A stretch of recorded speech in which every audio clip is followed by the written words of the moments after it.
There you go, guys. I'm not gonna do all that, but he did it. Look at him. He's all in love right there. Boom. There you go. So I'm gonna run through real quick through the first one, and then you'll let them know on the Saturday. But Danny Dignam gets the victory over Grant Dennis by TKO in the 6th.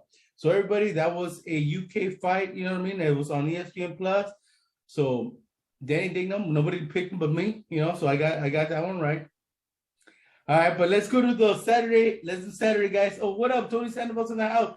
Let's go, Rams. All right, there you go. Rams. Yeah. Hey, congratulations to the Ram fans. The Rams got it. Happy Monday, fellas. Oh, there you go. Charles. Hey, Charles, happy Monday, bro. Happy Valentine's Day, bro, to you too. All right, man. Saturday, we were also in the UK, right? London. You're going to let them know a little bit about the Felix Cash versus Magomed Madiev fight. Everybody says that was the fight of the night. Let them know a little bit about it, bro. Okay, here's what went down, man. The scoring, it was bad. It was bad, man. So you have Magdayev, man. He goes into Cash's hometown to take this fight. It was for some type of WBC international title, I believe, at middleweight. Mm-hmm. And Magdayev hurts him, man, in the 2nd round and drops Cash. He lunges at him with the right, cracks him right on the jaw and drops Cash. Of course, mm-hmm. Cash is the home favorite. Entertaining fight. I mean, they're going back and forth. Then in the 10th round, Magdayev drops him twice, right? Mm-hmm. And then Cash is holding on for dear life. So the judge, the ref is breaking him apart. He's breaking him apart. Cash keeps holding. There's about a 90 seconds there that he was holding. They finally broke it up. And then he gets deducted a point. Cash is deducted a point. And, you know, so there you're looking at a 10-7 round, and then you're looking at a 10-8 round for Magdayev, right? That's 5 points that the guy's lost, right? Right. 5 points that he's lost. Right. Right. 2 of the judges still gave Cash 98 points. How? Here we go. I'm gonna give you what Sean Quinn said. Matchroom scoring. I think everybody here is with that Madiev won, right? So are you telling me that the judges got it wrong? Don't say that, because Ferns are about to get crazy. Fern, the judges got it wrong. When don't they? That's the UK. That's what I say. Yeah, that's dumb. And it's a wonder, you know, that it even went to judges, because a lot of times in the UK, the referee is the judge, and he declares the winner of the fight. And, you know, I just don't get it, man. You drop somebody twice in a fight. It's a hell of an entertaining fight. They deduct the point. The way did Cash dominate, mm-hmm. and they deducted a point. He was dropped twice plus a point deduction, right? So that's 5 total points that Cash lost. And he still got who the judges still had it, like, give him like 98 points. Like, come on, like, that's mathematically impossible. No, we cannot blame Texas for this one. What's up? Yes, right. I mean, you know, I blame Texas all the time anyway. He's a Russian. He's a heavy hitter, but I can guarantee you this, man. Cash will not hang with any of the upper echelon of the middleweight division. Even there you go. Rosado takes him out. There you go, guys. And there it is. I mean, you're gonna win that way. That's fine. But eventually, he was exposed. He got the W on paper, but he comes across the pond. He comes over here to the United States. He's not gonna make it with somebody like a Jaime Munguia, with somebody like a Gabriel Rosado, with somebody, you know, at that weight division at 160. You know, honestly, even somebody like the kid from Ireland, the Golden Boy fighter from Ireland, Quigley would beat this cat. You know. All right, there you go, guys. That's the full breakdown for that fight. All right, let's go to the main event, guys. Daniel Jacobs, the Miracle Man, versus John the Gorilla Ryder. Ryder gets the split decision. Going back to the judges, I hear a lot of controversy. A lot of people say that Daniel Jacobs won, but if I'm Daniel Jacobs, I'm going to London, bro. You know that's their hometown, bro. So don't I have to do a lot more to win? Coming off of a controversial fight against Rosado. Talk to me about it. Who wants to go first? Did you watch it? Go ahead, Fern. I watched it. It could go back and forth. There was some swing rounds there, you know. At the end of the day, the right scorecard was 115, 113. That was the correct scorecard, given the swings rounds and everything. The problem is the debate on who you thought 115, 113 was it for. Right. Us here in America, screw it. You know how you just said it right now when it came to you're going to the UK, you're going to London. Us here in America, I'm thinking about more than 70 to 80% whoever saw that fight from America believe Daniel Jacobs won because we know our style, we know how he fights, we know how the American style of a fighter is compared to what Ryder did. And yeah, 115, 113 for Jacobs was the scorecard I had. But at the same time saying it, again, swing rounds. There were some rounds that could have been gone either way. And it's just one of those, like, I guess boxing got its get back. Again, a lot of people think that Danny Jacobs lost to Gabriel Rosado. So now it's just boxing getting its get back and taking that loss right back. Go ahead, Stacks. And you know what? And not to take anything away from Ryder. Nothing at all. But you know, Jacobs looked like he lost a step in his last fight against Rosado. You know, because then you see somebody like Rosado go in against somebody like Munguia, and you know, I mean, it's just styles make fights. There was a lot of like you know, Fern said, there's a lot of swing rounds. He's not the old Daniel Jacobs. You know, I mean, he's been in there with a lot of people, and not just that, but man, the guy had, you know, a tumor the size of a softball in his back. To fight cancer, to go through the chemotherapy, to go through the radiation, to go through everything, to fight cancer. He's a survivor, man, and he's got nothing to prove, you know, anymore. And it's going to be up to him to make the same type of decision that Sean Porter, you know, made. You know, you stay in the game, and you're used as a you know, a high-level stepping stone, you know, where you can still come away with some wins. You know, either you're going to expose some kids or you're going to get beat up. And it's kind of like, I think now is the time for him and his team to really get together to decide, can he become world champion again at 168 or at 160? And honestly, I don't see it. Somebody like a Boo Boo, a Caleb Plant. I don't know, you know? Go ahead, Frank. I see the different trajectory in what you said, comparing Sean Porter to Daniel Jacobs. When it came to Sean Porter, his losses actually came to the biggest names in boxing. Right. Right now, losing to somebody like John Ryder, maybe it was just a lapse in, I'm going to drop down my style for the opponent that I'm fighting. We don't know how Jacobs will look up against a high-level caliber talent at 168. So that's where I think kind of there's a different trajectory into what you're saying from Sean Porter to Jacobs, but I get what you're saying as well. And so, you know what, though? On that note, what you're saying, too, I'm not familiar with Jacobs and Jacobs' camp. I've never been to New York. I haven't seen him train like we are with the West Coast fighters or with Vegas fighters, where we see them and we kind of get a feel for them. Where with Jacobs, right, it could be like I've always said, sometimes fighters just fight to the level of their opponent. Right. And maybe he overlooked Ryder thinking there's a fight for me to fight Boo Boo after this. You know, there's a fight for the zone, you know, there's always something else. And maybe he just overlooked Ryder.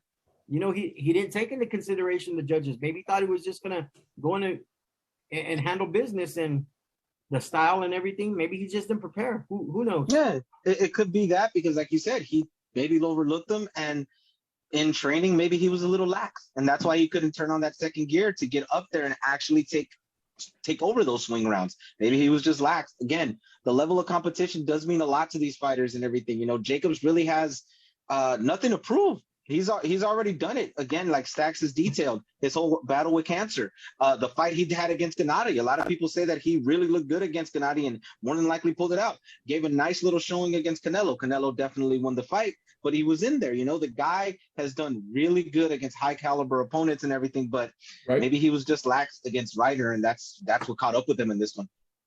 All right. I still think that the Boo Boo Andrade fight will be there for Daniel Jacobs because I mean, who is Boo Boo going to fight, man? If not Jacobs, you know what I'm saying? So I think there's no loss there. But I do think, and like I said, I don't like to say when it's over for a fighter, man. I don't like to make those type of decisions because that's a fighter's decision. But you do have to think about, hey, if I'm losing to this guy, if I had a questionable victory against Rosado, and Rosado was in the commentating, and Rosado actually said, now he knows how it feels when somebody you won a fight and you lost the fight in the judges' eyes. You know what I mean? So Rosado was in there, man. He made that comment. Hopefully Daniel Jacobs puts it all together. Big shout outs to Letty Lopez in the house. What's up, Letty? What's up, Letty? Who else do I have in here? Paco, what's up, man? Happy Valentine's Day. I saw you, brother. Don't think I didn't see you. Make sure you guys hit that share button. All right, right now we're going to get to the meat, guys. But before we get into the meat, like I said, welcome to the Boxing Rundown. I want you guys to let them know where to get your handles before we get into the nitty gritty, man. Go ahead, Fern. You're first. Alrighty then. Stacks already got a. I know. Fern, FERN_323 on Twitter. On Instagram, LA Fern _323. Here on Facebook, you guys see the name Fernando Pimentel, so that's how it is. Shout out to everybody. Shout out to the single guys, the single ladies, and all the couples watching tonight on Valentine's Day. Thank you for joining us. And yeah, we're gonna chop it up right now. I was about to be like, this is not the love connection, homeboy. All right, go ahead. Stacks, hit them up, man. You guys could make sure to follow Supreme Boxing on all social media platforms, on Facebook, on Instagram, YouTube, Twitter.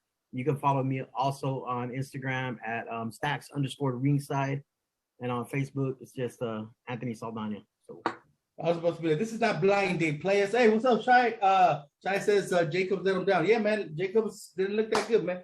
But I mean, it goes to anybody, man. I mean, some people thought he won, some people thought he lost. So don't worry about it, man. We're here and we're getting ready to get to the meat of this, man. All right, man.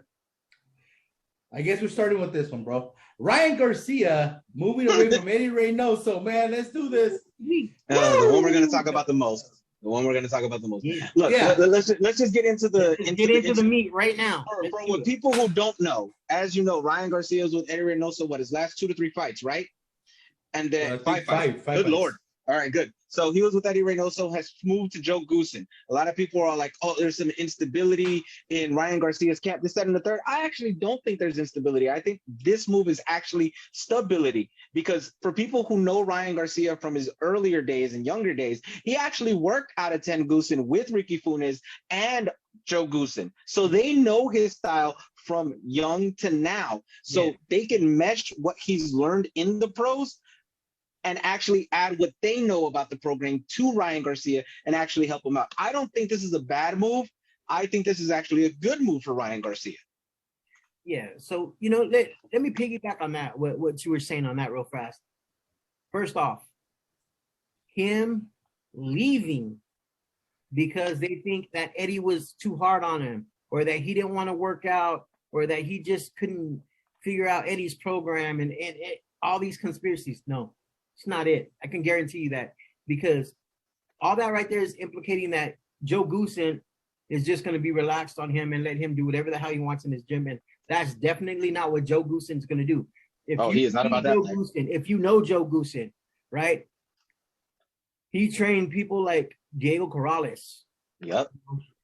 So, and if you've seen the way he talks to those fighters, and some of these fighters that have been in the gym at 10 Goose Boxing, it's not gonna happen. There are ties to Ryan Garcia from before that, when Ryan was still out here in Victorville, and I just think, honestly, I think there may have been other issues going on that I'm not really at liberty to speak of, but I know that there's other stuff there, and maybe it was just personalities, maybe it's just in that camp, you have a lot of, I would say, alpha males. A lot of alpha males. And last week before he made this announcement, a couple of days before he made this announcement, there was also talks of Teofimo joining. And if don't jump into that, I got that in there, man. So don't jump into it. Yes.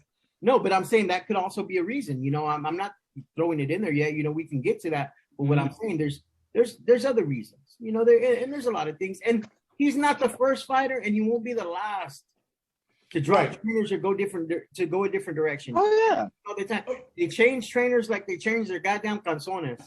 So it is what it is, man. All right, so I don't know if that's correct, Sean, but I'm okay. So Ryan jumped on live yesterday to try to answer questions, right? And what he said was that he felt that Eddie Reynoso wasn't giving him enough time that, you know what I mean, he needed more time. To me, I watch, and we know who's always over there showing videos and stuff like that, man. I always see Canelo working. I always see Ryan working. I even see sometimes Valdez and Ruiz working. So everybody's working. So I don't understand what he means by Eddie didn't give him enough time, man. I always saw Eddie. It was always videos of Canelo, and then it was second Ryan, more than even Valdez or Ruiz. So I don't know what he's referring to as not giving them the time. I mean, do you understand what he means by that, or is he just trying to avoid, any type of controversy? Look. Obviously, Ryan Garcia has been a hot topic in boxing for over the last year, and at sometimes for not the right reasons, and at sometimes for the right reasons. I just think he's getting tired of having to answer questions continuously, so he's just giving the more PC answer than anything else. That's what I honestly believe. But I like that. Maturity. Yeah, exactly. That's why, hence I said earlier, this may actually be more of a stability move to show that he is stable. Okay. I just don't think the reasoning of time is accurate, though, because we've actually been on the show before and we've talked about it. We've seen how his fights were spaced out from Canelo's fights. We've seen how Canelo's fights were spaced out from Valdez's fights. We've seen how Ruiz's fights have been spaced out. So every guy there, even though champion or contender and everything, they had at least a month and a half with Reynoso, which is 6 weeks, which is at least 6 weeks. Obviously, Canelo get the bulk of it because he's the main guy there. But even then, knowing anything from the Ryan camp, one of the people who's always in Ryan's ear and one of the people who's always helping him train is his father. So for the first 2 weeks, if he had his father for the first 2 weeks and then had Eddie come in for 6 weeks, that's still good right there. So I don't think the time thing is like actually correct. No, legit. If he feels it, yes, but I mean correct in my view. But at the end of the day, the way he answered the question and the way he seemed on a live compared to how he has been the last 6-7 months and everything like that, especially during the middle of the time where he was mentally not ready and everything like that, is so much mature. Yesterday's live was actually a mature Ryan Garcia, and that's stepping in the right way. All right. Now, and I think a lot has to do too also with what you were saying, about the whole mental situation that he went through, the whole depression situation that he went through, right? When he's going through it, you don't hear Eddie and Canelo ever speak up about, hey, I hope you're getting better or whatever. And then Canelo comes out with, he's never saying anything about the mental issue, but just saying, hey, he's wasting his best years. Right. So you think that hurt his feelings? Who knows? Because I know when I mentioned something about it, and it was never saying that he had it or he didn't have it. His mom put me on blast, put me and Steve Kim on blast. And that's the honest truth, No, he's not lying. We love you. He's not lying. He's not lying. At the end of the day, look, everybody has different perspective and different prerogatives. Ryan Garcia is Ryan Garcia. I know his mom, I know his dad and everything like that, but they're not Ryan. They could be there next to him, but they don't know exactly what he's feeling. He can only convey whatever he can convey. So at the end of the day, look, man, Ryan finally has a fight. Yes, I completely stepped on dog crap on it. Yeah. I completely stepped on dog crap with it and everything like that. But at the end of the day, he finally has a fight. Let's see how he looks with Joe Goossen in this first fight. Let's see what he does in the second fight. And hopefully by the third fight, he actually fights someone that's worth mentioning. There you go. I like that, Fern. Okay, now, Fern and I talked about this a little bit earlier because we didn't know if we were going to jump in there, Stacks. Yeah, we thought you were going to be on a love cruise on Valentine's Day today, Stacks. I was trying to look for substitutes for you. Trust me. Yeah. All right. Here we go. So what we were talking about too is, Ryan might be also pushing towards where Joe is actually a commentator, which is PBC. Do you think, or both of you, do you guys think he made that move with Joe because Joe is very influenced with PBC? Okay, let's do this. How many more fights does he have with that contract?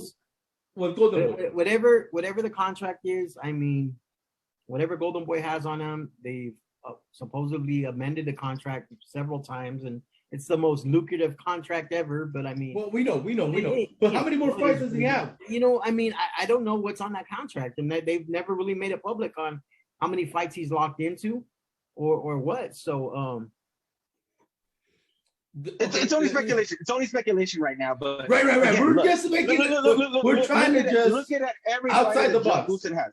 Look at every fighter that Joe Goossen has. Where do they fight? They fight under the PBC banner. This is the only one that's actually going to be not on the PBC banner. Mm-hmm. I say this: if they fast track Ryan Garcia to get through, let's say, 2 fights this year, and his next fight is like right at the beginning of the year next year, I think they're trying to push him out of Golden Boy to get into the PBC side. That's just my thought on it.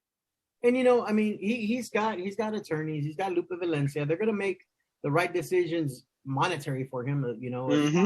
What he's gonna make in his contract. I mean, so he's not like he's trying to negotiate the contract by himself. He does have the best legal team in the world behind him to he does that the right decisions are made, and if it's leaving Golden Boy, then it's leaving Golden Boy. Like somebody said, time will tell. We'll see what happens. Well, I mean, but the thing is before Heyman signs him, he's gonna have to prove himself. Heyman's not gonna throw millions at this kid if he's gonna get out there and get exposed or get beat up. I mean, in the big fights. But I'm gonna be honest. In the past, Al Heyman has bought contracts off other people. I know he did it with Leo, and I know he's done it with other fighters. So it's not something that not necessarily that he bought contracts. Right. Well, he bought him out. That night that Canelo fought Floyd Mayweather, De La Hoya didn't show up to that fight. Then come to find out that he had put himself into rehab, and the next morning, Mr. Pro Bellum decides to take half the fighters and jump to Al Heyman, and that's where PBC was created. I know. Wilder, they took Leo, they took Abner, they took Abner, they took all of those guys. All the Charlos, Berto, Madonna, exactly, all of them. It wasn't buying contracts. No, I know. Let's go. But and I don't want to say too much, but I do know that it's happened.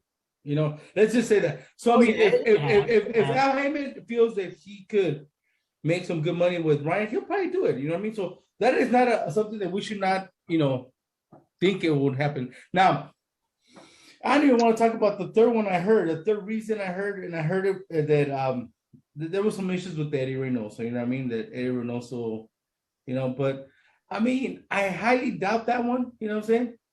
I highly doubt it because he brings a lot of money here. So we'll see, man. Hopefully, I'll talk to you after this. I'll talk to you after this. Here's the thing about the Reynoso thing. We can't really speak much on the Reynoso thing because Reynoso we don't know. Because Reynoso isn't like Joe Goossen, isn't like Joel Diaz or Robert Garcia that has a resume of fighters that he's ever had under his stable and everything like that. Reynoso was just Canelo.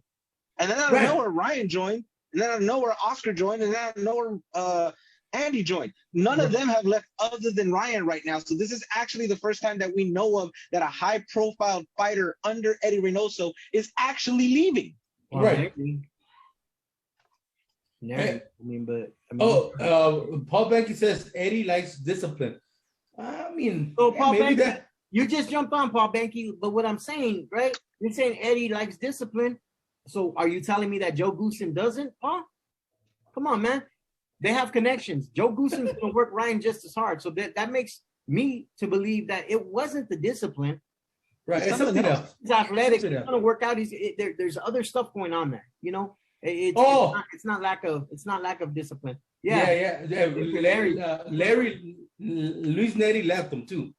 Yeah, I said high profile, not freaking. Cut it out, bro. Not problematic fighters. Hey, big shout out to Pantera Neri. Hey, big shout out to Pantera Neri, bro. Shout out. He watches the show. What's up, Neri? I don't care, shit. All right, man. Him and Tank Davis in the freaking eat off. Screw it. Oh, you're hot today, bro. Here we go. Look at me. Luis Neri's a high profile act. Anything high on him is even his weight. You're horrible, bro. All right. Going out on a limb with this one, could be possible that Ryan's mental issues with him are able to deal with the fact that he wasn't that he wasn't the center of attraction with the Eddie, that he was part of the group. That's what they're saying. Maybe that's he was never. If that was his goal, That was never going to be gonna happen. Yeah. That was never. Canelo's number one in that stable, guys. So always remember that. All right, man. Let's move on. Unless you guys have something else about Ryan leaving. No. Nothing else. I'm pretty good with it. No. All right, man. I'm going to the next one, guys. Jermail Charlo in jail for assault. Now, a lot of people got misconstrued my comment that I put out there because the reason I put it is, and I'm gonna be honest. I'll talk about my post first, and then we'll talk about the situation. I put a post saying, let's try to be supportive. You know what I'm saying? And the reason why I say let's try to be supportive because people jump on all the fighters like they're like on a different level. You get me? But we all know people, they do this, they get in trouble for this, and then we're always supporting them. They're always backing up their friends, their homies, and saying, oh man, they got done dirty, blah, blah, blah. There's a story to everything. You know what I'm saying? There's two stories. But I got in trouble for it because people were saying like, well, who can support this guy, blah, blah, blah. Because of the DV charge, right? Domestic violence. But in reality, here's the facts, guys. It's the same incident that happened in the restaurant. It's nothing to do with his house or his home. Not a new case. Not a new case, guys. He beat the shit out of his cousin. A few months back, he got popped for it, and apparently this was like a failure to appear, where they picked him back up on the same charge. They finally decided what they were going to get him on, and that's what it was. So a lot of people were thinking other things, man. So let's make sure you guys don't jump the gun, guys. You know what I'm saying? Because we will all have people that have done this. And we will all support them. But everybody jumped on me because I put, let's not just, talk shit about the guy. You know what I'm saying? Let's try to be a little, and here's the thing, man. Whenever somebody gets in trouble with law enforcement, they're locked up or whatnot, right?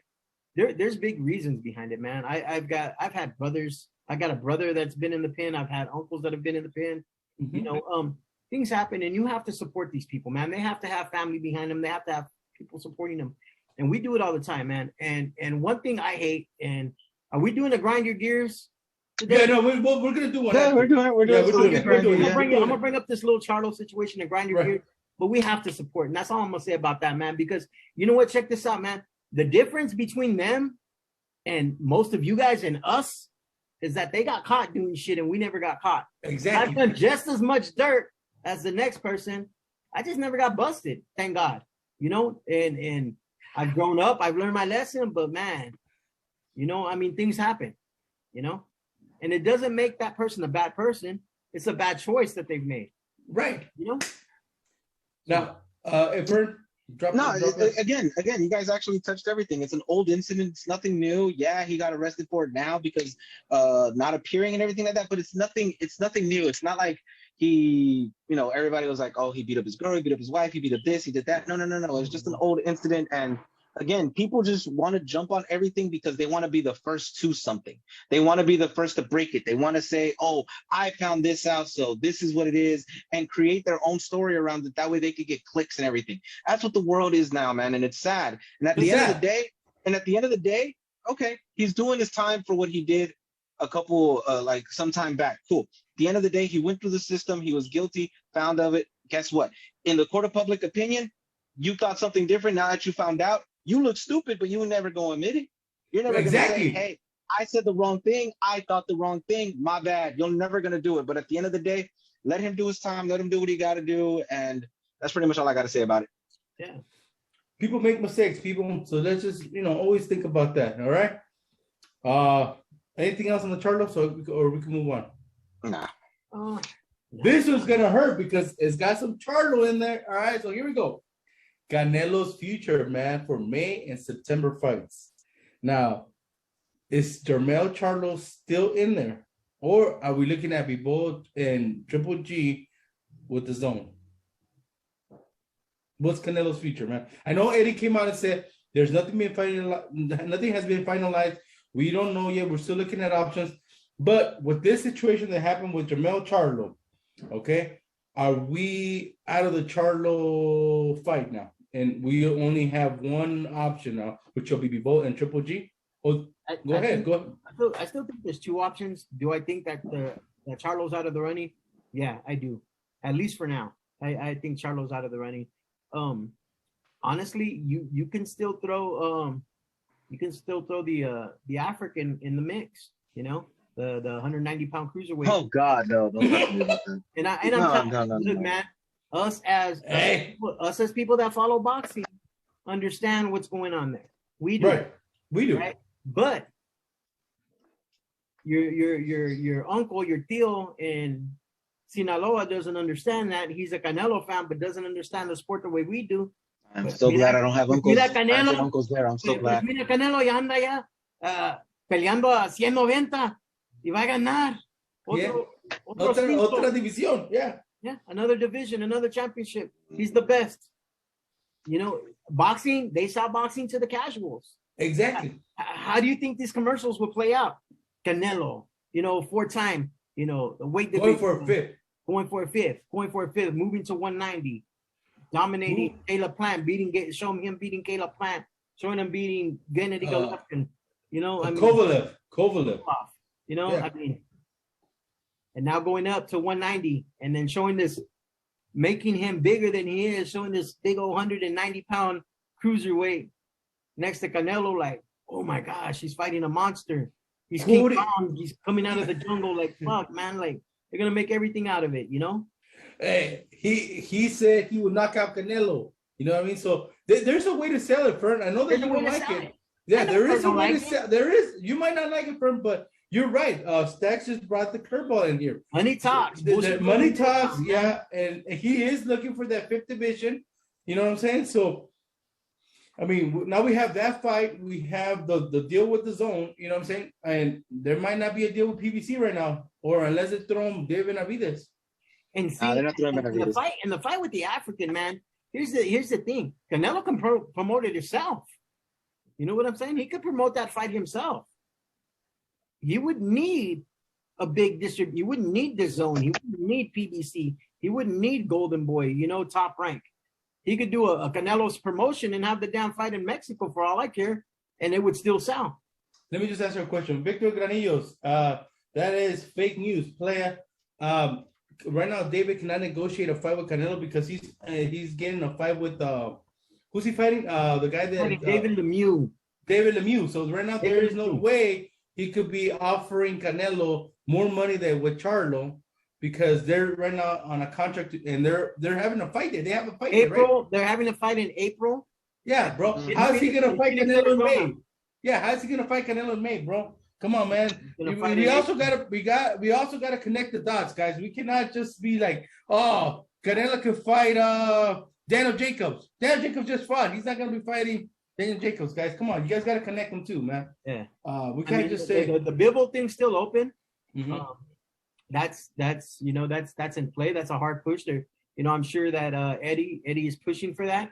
But you know, like the guy said last week, you know, like Steve said last week, he talked to Eddie, and Eddie said that he hadn't had any connections with Triple G. So who's to say, you know? And of course, that would still mean that Triple G would have to beat Murata, you know, before he fights Canelo. Yeah, and that still has to do with more of the Japanese restrictions and everything, you know, and they're strict as hell over there. So everything is in the air, everything is in limbo, and because everything is in the air and everything is in limbo, and they want to do May and September. Yeah, May and September. It more than likely is going to end up this way. It's going to more than likely be the African in May, to be honest. And I hate saying it. The fact that I said it, it made me almost throw up in my mouth a little. Then it's going to be Bivol in September, and then Canadi next May. More than likely, that's how it's going to be. Okay, now Victor, we're not saying it. We're not saying it's fake news. We're not saying that it didn't come on the Boxing Voice. And I'm sure they may have tried to offer Canelo, but Canelo's not gonna take that. And the WBC title will be up for grabs in Phoenix when he fights David Lemieux. Yeah, right? The interim belt. Yeah, he'll be the interim champion. Of course, they're still gonna make an offer. Of course, they're gonna say, "Hey, we'll take this or we'll take this for a fight." Hi, Susanna. But right now, when somebody's offering Canelo nearly $75 million for one fight, come on, man, like that's money that Jose and the Benavidez camp can't, even PBC can't touch right now. And we like David. We like Jose Benavidez, bro. We support we love them. him. We love them, bro. They come in here on the show. Don't listen to Jaime Costecho, Victor. Don't let him get you rattled up, bro. I don't know. Jaime Costillo's been talking. He said something else. I forgot what he said. I don't know where I checked it.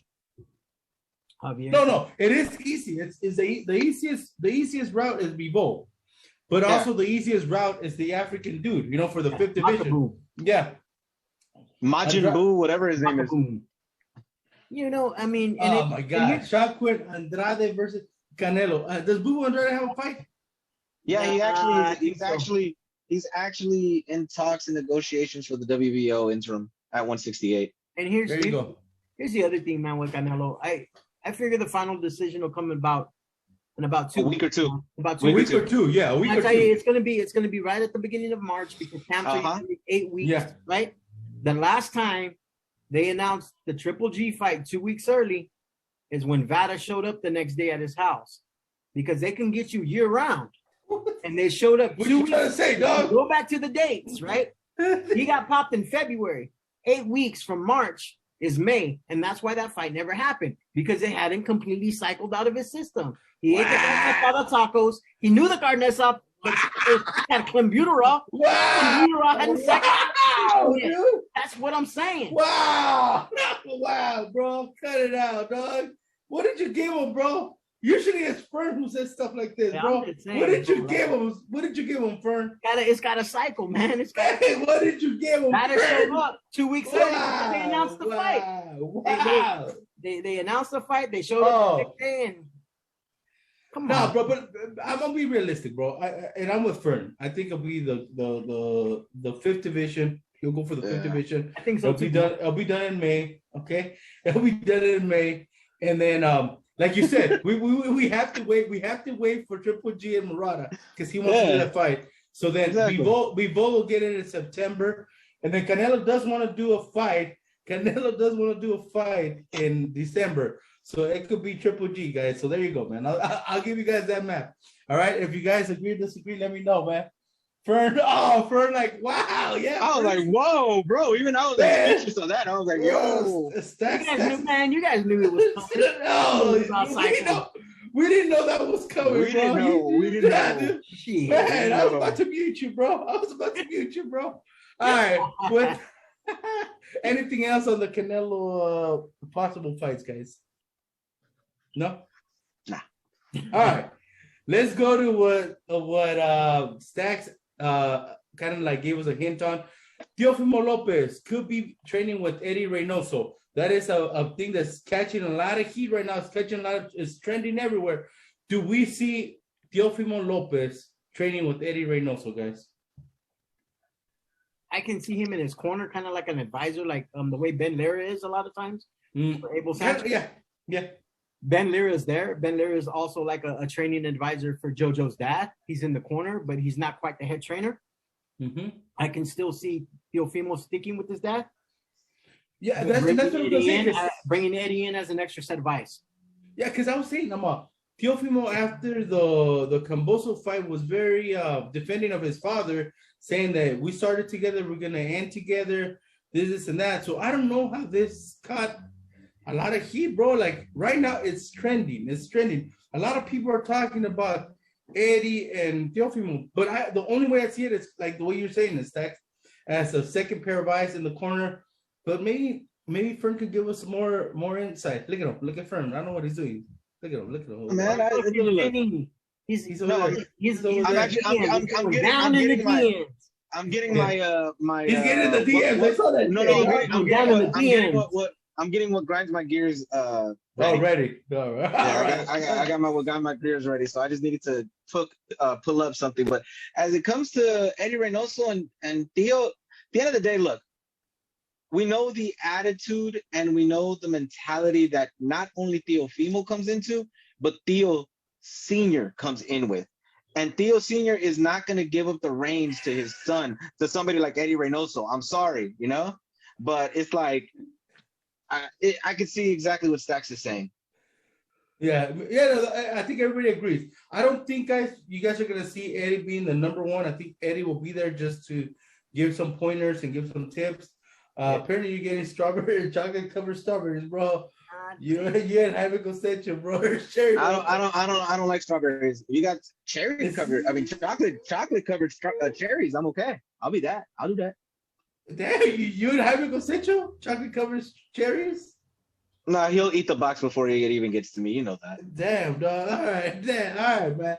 Moving on. I have another one, man. I saw an interview that Deontay Wilder just did in a podcast where he's still, I don't know if you've seen it, bro, where he's still thinking that he didn't lose properly to Tyson Fury. He says that he's still fighting politics and boxing, and he's still fighting refs. That's how he lost to Fury again.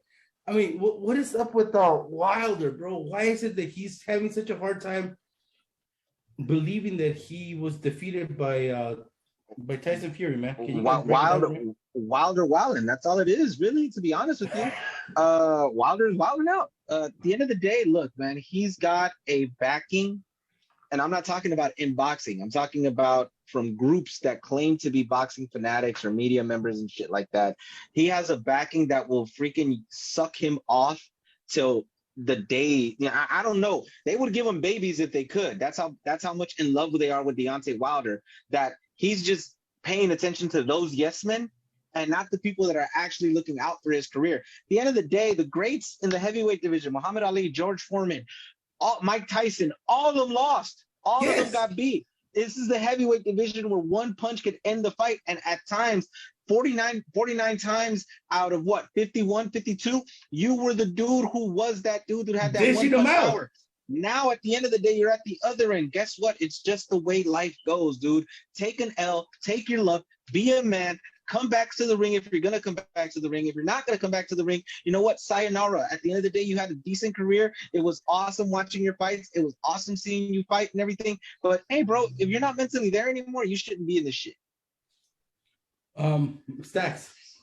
No, man, I mean, Vern covered it. I ain't got much to say on that. Like, there's nothing else. I mean, Wilder needs to move on.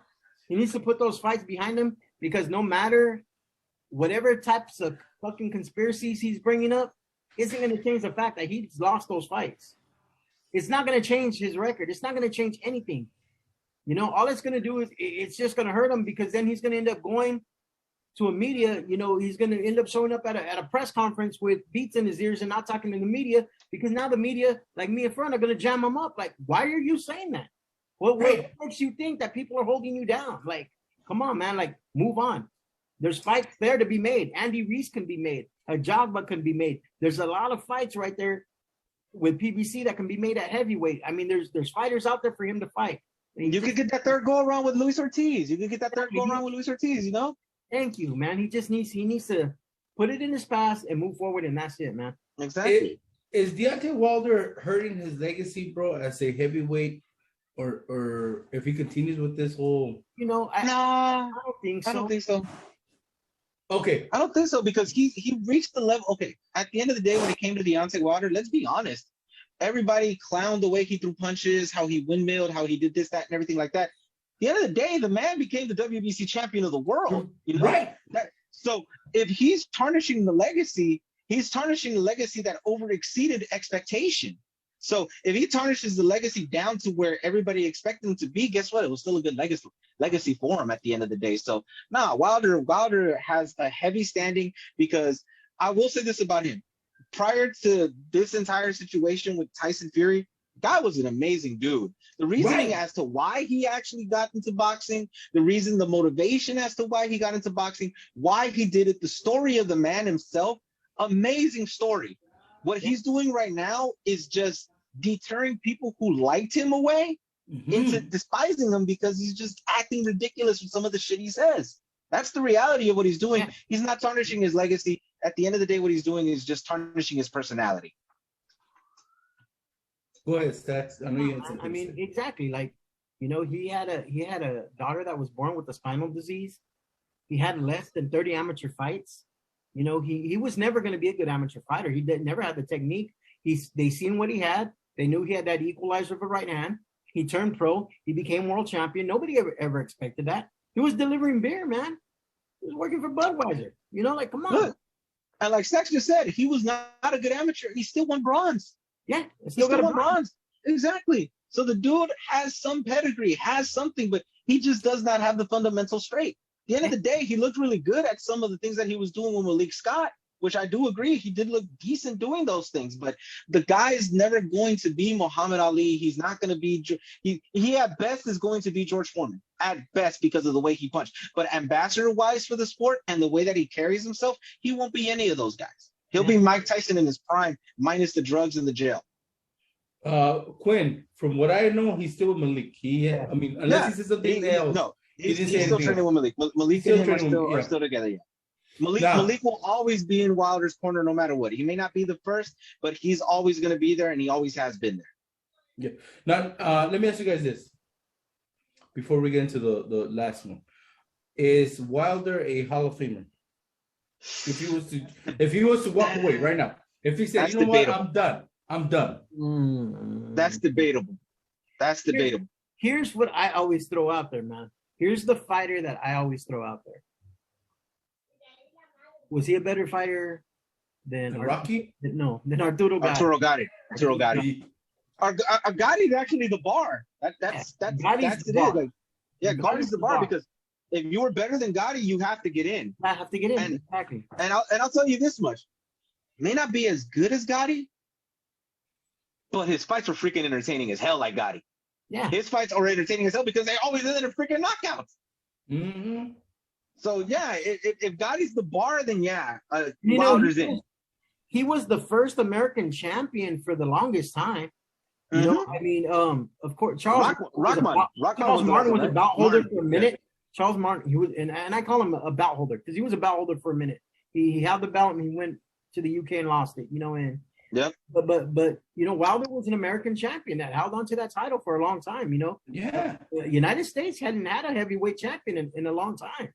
You know, the Clintons had it locked up. Fury had it for a while. Anthony Joshua had those titles. You know, and Joshua, you know, he became an American heavyweight champion. Wilder. I'm sorry, yeah, Wilder.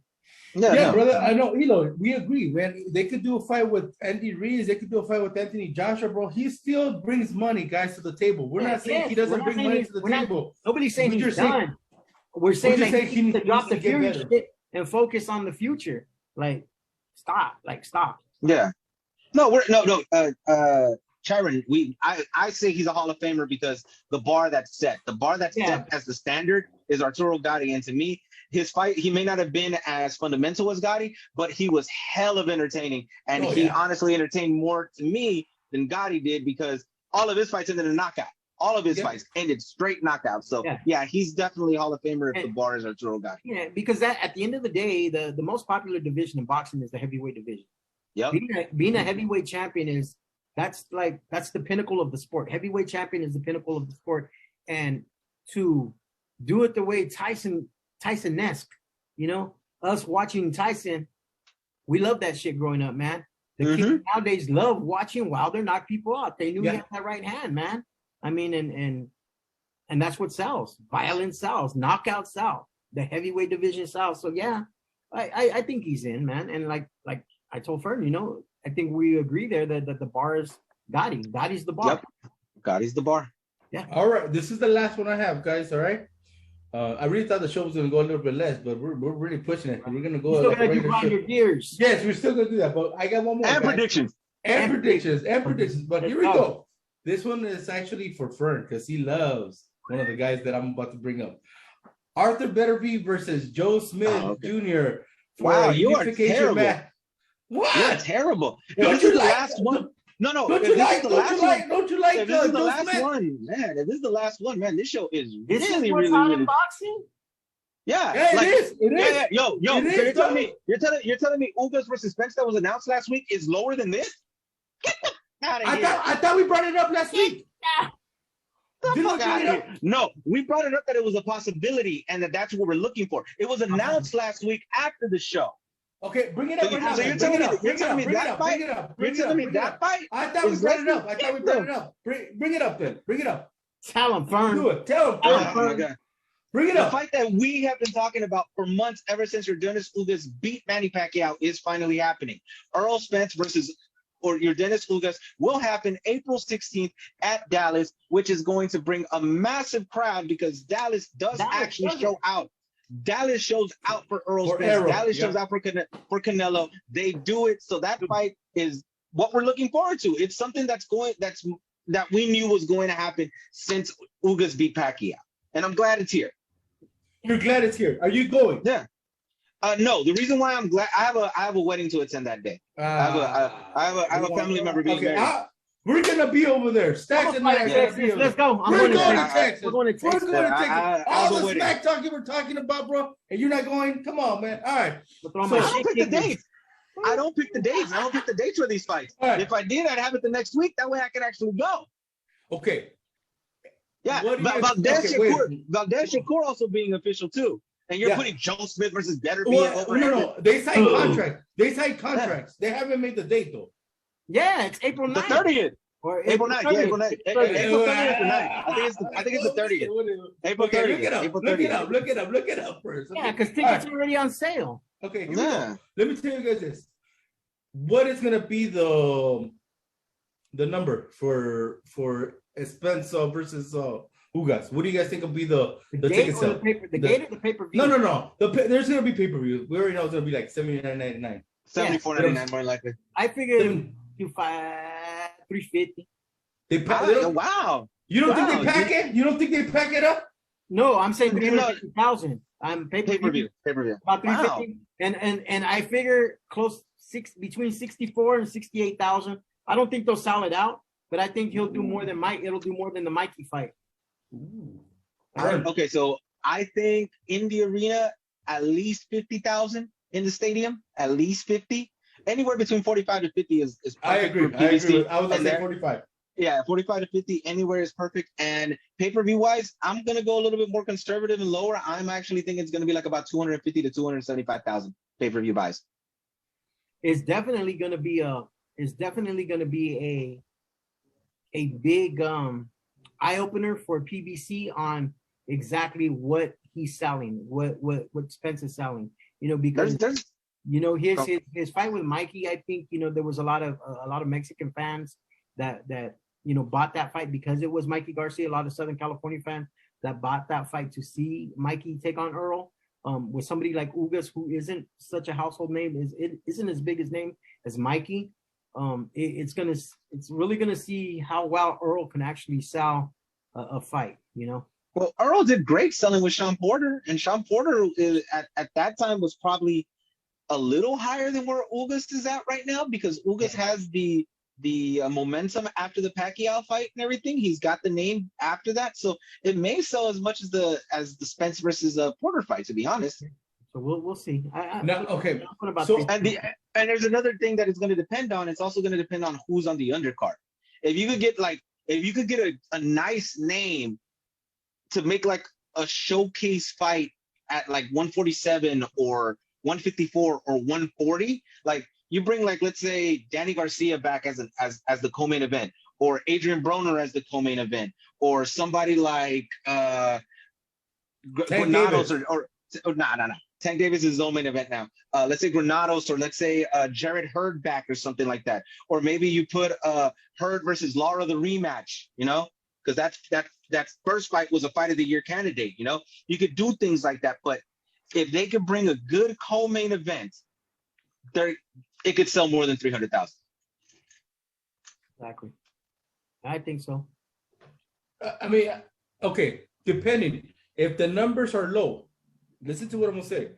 If the numbers are low, very conservative numbers on the pay-per-view buy. Define low. Let's say 200,000. Okay. It's still behind. No, I know. Going back to the undercard. No, that's what I'm asking. Wait up. Hold on. Let me back to the undercard real quick.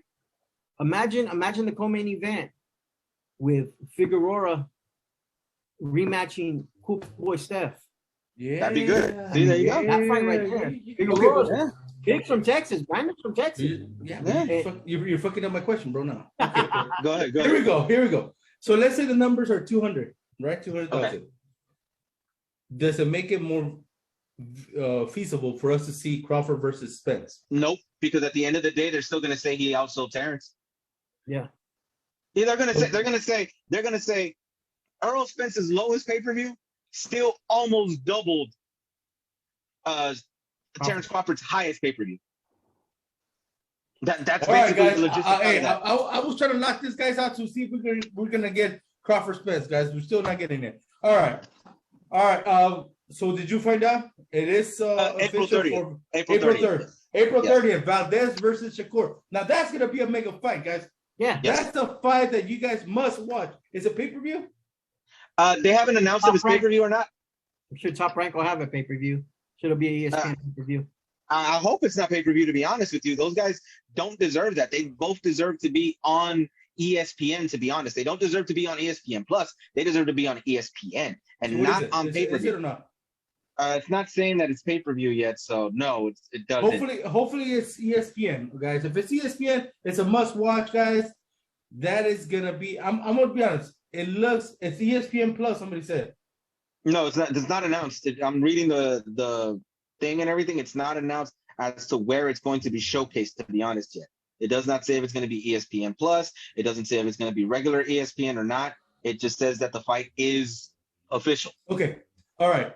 But is this like our first candidate for fight of the year? Because you guys think? I told you that when we originally heard that this fight was happening and it was rumored to go down, I told you, Ruckus, that these two guys have the type of styles that can create a fight of the year candidate and everything. Oscar Valdez is not going to let Shakur just lay there and be defensive throughout the entire time. He's going to set traps to make Shakur actually fight him as well. And again, both of the guys, well, at least Oscar, most people think of him as a brawler and everything. I'll say it again. Hector de la Cruz, or Hexar as we all know him, said it's going to be regular ESPN. That is the smartest decision Top Rank has made for a fight in a long time. So thank God that's going to, yes, thank God. Going back to what I was saying, Valdez, a lot of people say he's a brawler and moves forward and everything like that. When he fought Burchell, he was actually a defensive counterpuncher. And that's how he actually ended the fight. Ended it with a counter left, coming off of a sloppy left that Burchell took. So I know that Shakur's not that type of dude to throw punches like that, but Valdez has amateur and Olympic pedigree. So he knows what he's doing. That's why this fight actually has stylistically the chance to be a fight of the year candidate. Yeah. There you go. Anything else you want to add on that? No, it's gonna be a good ass fight, man. That's gonna be the fight to be at right there. That Valdez Stevenson fight is gonna be, that's gonna be the fight to be at. So you're gonna have Valdez, who has all the heart in the world, man, going after an up and comer, a boxer. You're gonna have an aggressive fighter going after a boxer, a counter puncher. We're just gonna it's a clash of styles. And it's gonna be a great fight, man. Yes, it is. It's not gonna be a walk in the park for Shakur, and it's gonna be a tough ass fight for Valdez. It's almost a damn 50-50 fight right there. Yep, I agree. It's a pick 'em fight. He's on you, Sex. I agree. It's definitely going to be a pick 'em fight. It's going to be one of those fights that when it comes to prediction week, we're all four of whoever's on here. I know all three of us. It's probably going to be five. We'll probably be struggling on who to actually pick because of every single variable that we could think of. I could probably do 5 or 6 guys that day. Maybe we should do 5. 5. Yeah, 5. If we do 5, that way we have somebody that's going to be a tiebreaker, All right. Yeah. All right. And maybe we have, as a co-main event, Arthur Betterby versus Joe Smith Jr., guys. Unification match. You want to push that so badly, don't you? You want to push that so badly. You just want to push that talk. Hexar, let me know if that's on there, bro. Hexar, let me know. I tell you who I want to see on that co-main event, man. I want to see Jesse Magdaleno take on Navarrete at 26. Oh, are you serious, bro? Ooh. Yeah, I'm serious. Ooh. I'd rather see who was the guy that we were saying that we wanted to throw against Navarrete, dude? It was somebody. We had just recently talked about it, dude. Yeah. We had talked about a guy, dude, that could probably give it to. Oh, we were saying Danny Roman, remember? We said Danny Roman versus Navarrete. Okay, ladies and gentlemen, we're about to jump into what grinds your gears. I'm gonna go first. I'm going first, bro. I'm going first. Because last week Cynthia got me, so I'm gonna go first. I'll go last And mine is going to be about a topic that you didn't even bring up that should be hot in boxing, but trust me, I got what grinds my gears on this. Here we go. My grinds my gears is this.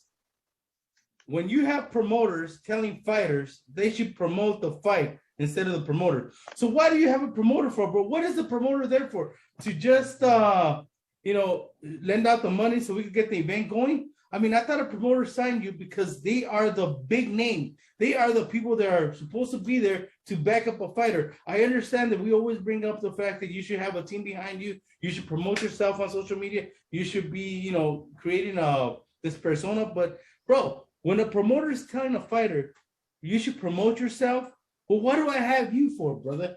Like, what do you sign me for, man? What is the benefits of me having a promoter? When, all we do is we try to sell fighters into getting into a promotion company. You know what I'm saying? We always tell them, like, bro, you got to get signed. Do everything so you get signed. But now when you have promoters telling the fighters, hey, man, make sure you promote the fight. Make sure you promote yourself. Well, bro, what did I hire you for? Why am I part of your stable if you're not going to promote me? You know what I'm saying? What am I doing here? So that's what's grind my gears for me. What are promoters there for if they're not going to promote their fighters? Those stacks? All right, man. So this week, man, it's a touchy one, man. And it's a touchy one. It's a controversial one. Is it about Valentine's, dog? No, it's not about Valentine's, man. It's not about Valentine's, man. It's race in boxing, bro. It's racism in boxing. Okay. Ooh. And here's what grinds my gears, right? Because I've heard it, man. Working with Supreme Boxing, hosting stuff, I see stuff, and what brought this to my attention was when we were talking about Jamal Charlo earlier, right? How people come and like to throw shit into, like to post shit and like to troll and like, oh, well, if he was a Mexican fighter, you guys wouldn't be doing this and this and that. Nah, check this out, man. When Benavidez got busted for coke, it was posted. When Oscar De La Hoya got his DUI in Pasadena, it was posted. We don't care about race, man. We put news out there. When Canelo came out dirty. Bad news when he came out dirty. It was, man. And I know race is a big part of boxing, man. Because if you can associate with the fighter, if I'm from Fresno, man, and I grew up when my parents working in the fields, and Jose Ramirez is somebody that I can associate with because his parents worked in the same fields as my parents, and he's doing something to help out the farmers and getting them water and doing what, and I go for him. Maybe I'm going for him because of what he's doing for the community, not necessarily because he's Mexican, right? Because you associate with them. If you're from Philly and you grew up watching Cool Boy Steph come out of the streets, man, and you go for him and you're black and you associate with Cool Boy Steph, that's cool. What I hate though is when, for one, I get accused of being a racist because one of my best homies that's on here all the time, Shai Perkins, is an African American, man. He's a black dude, bro. We all get along. I get along with everybody, man. We've had, me, Ruckus, and Fern have had people of every race, color, and creed on this place, man. I've even did an interview with the first trans fighter, man, right? A woman that became a man and is now a man and is a boxer and actually fought on a Golden Boy card. I don't play that, man. And the thing is like, if you're going to articulate something towards me, if you're going to come on my personal page and you're going to articulate something towards me, do it in the right way. Don't say, hey, that fool's just the N-word, or I don't like that dude because he's a wetback. The wetbacks can't fight. Mexicans can't fight. Oh, that guy's white trash. Oh, I don't like him because he's white. Nah, I mean, like, articulate why you don't like a certain fighter. You want to sit there and have a conversation of why you think A and B is going to win, right? That's fine. Well, let's do it. Let's put the facts out there. The speed, the power, the footwork, the resumes. Let's do it. Because I've gone for white fighters. I'm a Triple G fan. I've always been a Triple G fan. I didn't like Canelo. I like him now. I appreciate what he's doing for the sport. I appreciate that he's fighting more fights. And I've become a Canelo fan. But just because he's Mexican doesn't automatically make me a Canelo fan. Like I said, man, my favorite fighters aren't even from the United States. Inoue and Zoo. I mean, you have half Greek, Chinese. It had to be Valentine's Day, bro. Australian and a Japanese, man. So They just send him a card. It is there, man. It is, and that's what grinds my gears, man. If you're gonna come at me, if you're gonna come at any of us about that, man, don't make yourself look stupid on the post when you guys are trying to argue with us, because 9 times out of 10 you guys are just making your own selves look like an ass. So that's what grinds my gears. I love it, man. Preach on, brother. Thank you. Go ahead, Fern. I got you, man. What grinds my gears is a continuation of what grinds my gears that we did a couple weeks back, and it's Twitter fingers. I don't know if many of you listened to the Sean Porter podcast, but there was a snippet that came out last week out of an episode that Sean Porter just recently did. And in the snippet, Sean Porter called Boots Ennis overhyped. Now, clarify that he didn't mean that the fighter himself is overhyped. It's just that the hype that's there behind him is a little too much and unwarranted at the moment in time. Boots Ennis, a couple of days later, actually came out in an interview and said that he wants to fight Sean Porter. He wants to fight Sean Porter. He wants to get Sean Porter. Not only did he say it on the interview, but he went on Twitter to do the exact same thing. Here's what I hate and what grinds my gears. All this happened this past week. A day later, after he did that, it was announced that Lubin and Pandora were going to headline a fight on April 9th with Ennis fighting Custio Clayton as the co-main event.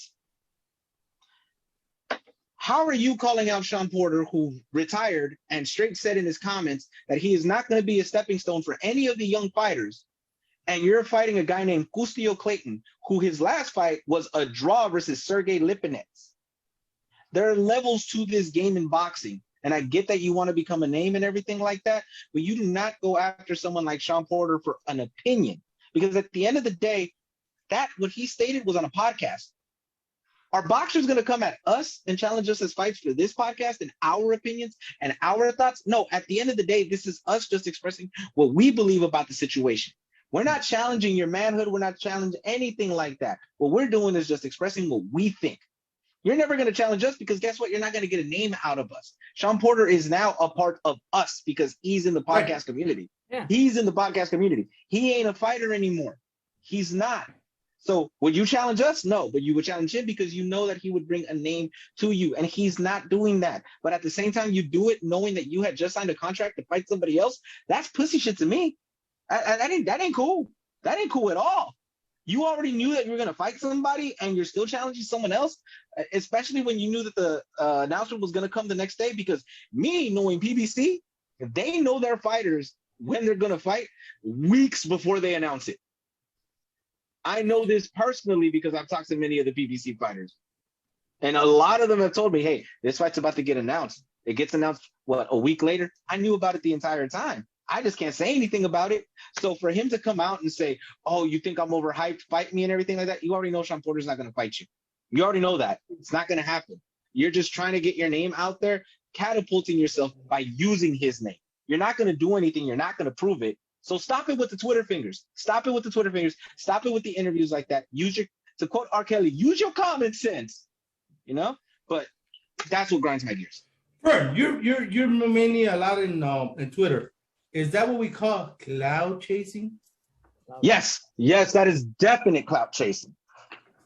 All right, man. Boots, come on, cut it out, bro. Stop cloud chasing, bro. Come on, cut it out, dog. We like you, Boots. We like you, bro. Like Boots. We like him. I think Stacks brought him into a couple fights. Hey, bro, you can get in trouble, huh, Stacks? I saw that look, bro. I saw that look. I like it. This is one of the futures in the welterweight division, but there's ways to get there, And he's doing it the wrong way. He's definitely doing it the wrong way, and I hate it. Yeah. All right, man. Anything else that we have to know, right? All right, man. Let's get to predictions. Oh shit, bro. Before Stacks gets in trouble. All right, here we go. Predictions. I'm only doing Saturday fights and I'm only doing main events, guys. So here we go. Can we start with Russia? I think Benny's still here. Benny was bringing up this fight, so I'm gonna bring it up. Saturday from Russia, we have Saur Abdullah versus Jorge Linares. All I know is this: since it is Valentine's Day, this is from Russia with love. It's a WBC eliminator, bro. It's a WBC eliminator. And just to let you guys know, Abdullah he's 14-1, but all his fights have been in Russia. So Jorge Linares has gone to Japan, has gone to London, has gone everywhere and won. You know what I'm saying? So who do we got for Linares versus Abdullah? Weight class, please. 135. Oh, okay, good. I was about to say. So since I asked that question, I already started speaking. I have Linares winning. I have Linares going in there and actually winning this bout. I think he knows that if he loses this fight, that's it. It's his career. And I know he wants one more shot at winning a championship, and he's got the motivation to do it. If this were like a crossroads fight, like 3-4 fights back, I'd probably say you'd take an L. But in this instance, he has the motivation to come back. He has the motivation to go challenge one final time. I believe he wins. I'm gonna say late round TKO referee stoppage. Go ahead, Stacks. I'm going with Linares by decision. I'm gonna be honest. Something that Fern brought up.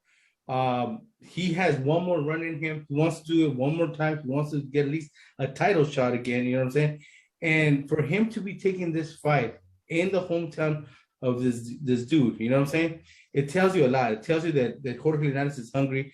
A lot of people know that me and Jorge Linares, don't get along. He blocked me from Twitter. He blocked me from Instagram, and he blocked me from Facebook. But I'm still gonna give him my prediction. Jorge Linares, I'm going with Fern, TKO, and Niño de Oro gets it for me in Russia. Go ahead. Saturday, England, ESPN Plus. Because I'm saving the one from Tijuana till the end, bro. So I know you're gonna shake your head. I know you're shaking your head. I know you're. No. What do you mean? The most important fight is the one from England, dog. Cut it out. The most important fight this weekend is the one from England. We've been talking smack about this fight. Too late already to do this fight. You're saying that it's not. It's more important. It's more important. It's way more important than freaking what's his face Munguia fighting a freaking taxi cab driver, dog. All right. Are you saying you calling Big Meech taxi driver? Big Meech? Big Meech? No, I'm kidding. I like Big Meech. Big Meech is dope. Let's go. Coin flip right now. England or Tijuana first? Let's go down the border. Let's go down the border. All right, let's go. Tijuana, the zone. All right. Jaime Munguia versus Demetrius Balor. 21-0 for Balor, right? With the draw. Mm-hmm. Yeah. He got that's the only draw he got. So he has a 50% KO. Let me know who you got, dog. Big Meech or Jaime Munguia? See, here's the problem with this fight, and the problem is Munguia himself still. I know Munguia proved himself versus Rosado, but that was because the opposition was actually good and he knew the opposition was there to fight him. We've seen what he's done with fighters prior to Rosado, where we had the question, like, what is he doing in training camp? Why is he not fighting well? Why is he not showing what he did versus Saddam Ali? Why is he holding back? So the question is going to be, again, Munguia, is he the guy that fought Rosado? Or is he the guy who had the 6 fights prior to Rosado? And that's where the big thing is. Big Meech is going to be Big Meech. So to me, it's just going to be dependent on Munguia. But because it is in Mexico, no matter what happens, Munguia gonna get a decision like Cash did this past weekend. Damn, you going decision with Munguia? All right, though. I'm going decision Munguia. UD or just a decision? Split. Ooh, all right, go ahead, Stacks. Tijuas. Taco time. You gonna go? But dude, they haven't even showcased the undercard. Huh? They haven't even told us the undercard. William Zepeda's on it. That kid from Fresno, Evan Anthony Sanchez. The co-main event, some kid named Diego Nunez, 13-0. Undercard's kind of garbage, but I mean, it's in pesos. I mean, it's gonna be like $5 to get in. Well, man, I might want to roll with you. If you want to roll, we can get some tacos. All right, go ahead, man. Give me your prediction before everything. Hong Kong afterwards. Oh damn, dude! You're really trying to get in trouble, Cameron. All right, go ahead, man. Man, I got Big Meech, man. I'm gonna go with decision. I think he's gonna pull off a decision, man. Ooh. In Mexico. Ooh. Get ready, dog. You better get ready because you're bringing Hong Kong. You're gonna do the how right now. I got Jaime Munguia by KO. It's gonna be a KO in the ninth round, guys. Jaime Munguia KO. He's gonna make a statement, guys. He wants to get a title at 160, and he's gonna get Hugo Andrade's title since he vacated it. So let's do this. I got Jaime Munguia. Fernand's got Jaime Munguia. Stacks, give us that how. I don't think he did that. I think that was a recording on his phone or something. All right, man. You're the lone wolf on that one. All right, let's go to England. Amir Khan versus Kell Brook. This is the retirement fight. It's a retirement fight, baby. The retirement fight. Baby. Go. All right, first, as you thought it was so hot, you break it down for us. Go. Oh man, hey, if I get the honor to this one, yo, man. Look, man, we clown this fight and everything like that, but it is actually a fight that we've actually been wanting to see for years. Both guys are not what they used to be at the time when the fight was going to be something hot. But at the end of the day, this is still one of the most personally beef-driven fights we've seen in a long time. And these two legit do not like each other. They both are broken. Like, Amir Khan has his chin issues. Kell Brook has his eye socket issues. Khan obviously has the speed advantage in this situation.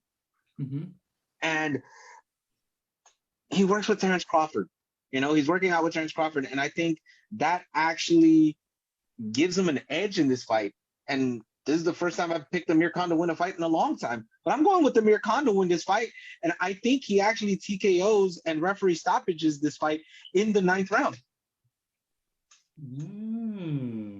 Interesting. Go ahead, Stacks. I'm going to go with Kell Brook. Damn! Go ahead. All right, go. Tell me why. The other way around, though. Same round. TKO, Kell Brook, 9th round. Why are you so confident that Kell Brook will stop Amir Khan, bro? The chin, man. The chin. Chin.